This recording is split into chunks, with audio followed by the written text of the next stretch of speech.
The more we talk about this lineup and we look at who has played in the absence of O'Reilly and Achari, and, Wayne Simmonds has got in a couple times. You look at the American League and it's Pontus Holmberg, who they seem to have soured on a little bit. Steve Zabrzesi. Like, do you think there's a chance that Wayne Simmonds is a guy playing 2-3 playoff games in the first round for the Leafs? Absolutely. Okay. It gives you another spice.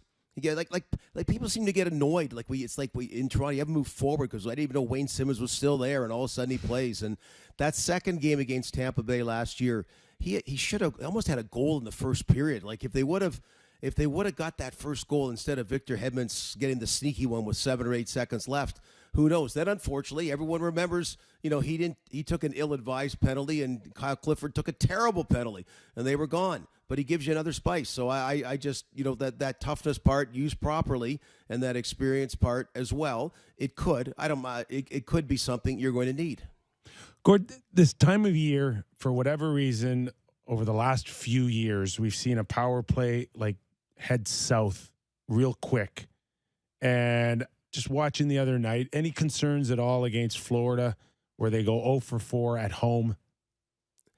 Yeah, and again, I don't know how to quantify the word concerns. I think the extreme was that year in the Canadian division, which, let's face it, is not a whole season. It was something that was put together. They did a good job getting it all done, but the Leafs had a power play that was, one of the all-time greats, and then it really, really started going south, and actually till the start of next season for a while. So I would say, Kippy, yeah, I'm not panicking, I'm not what have you, but just I just find in the playoffs, goaltending and special teams are really important. They're always important, but they're just really important in the playoffs.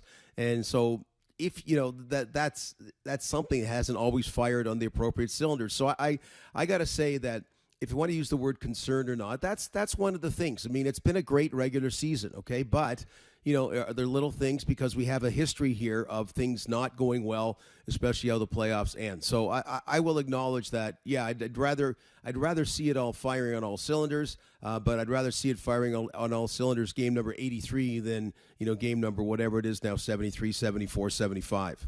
Gord, it's funny how expectations for this Leafs team have evolved over the season. Going into the year, it's like, it's cup or bust, and you know how that goes. And then, there's been moments now where it's win around and everyone's happy. I actually have genuine trouble asking the question or answering the question when people ask me, like, if the Leafs lose in the second round to Boston, let's say they lose in 5 to Boston, is that enough? Do people keep, what's the success for this team? What's the bar for them to clear? Yeah, it's funny, Justin, because, I did the radio broadcast with Joe Bowen when, again, people talk about the pressure of playing in Toronto.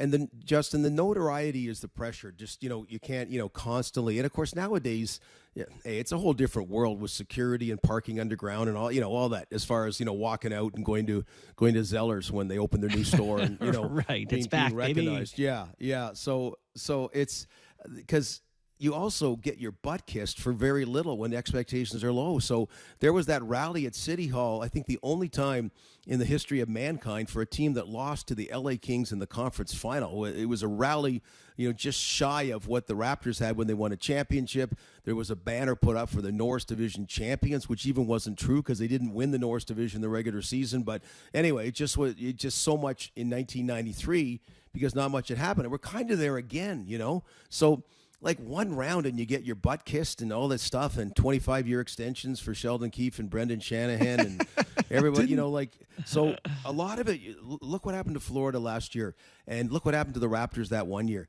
You get smoked in 4 games, okay? And that's just a bitter, sour taste. Yeah.